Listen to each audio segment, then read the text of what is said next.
रामचन्द्र कृपालु भजमनहरण भवभयदारुणं नवकञ्जलोचन कञ्जमुखकर कञ्जपदकञ्जारुणं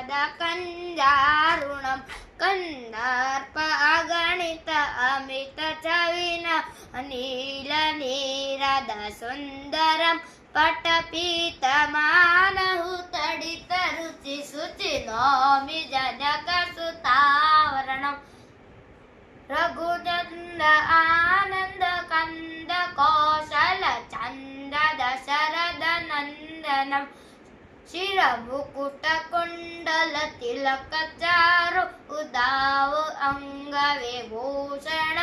आयात भूषचर चापधर संक्रामजित करदूषणम् इति वदति तुलसीदास।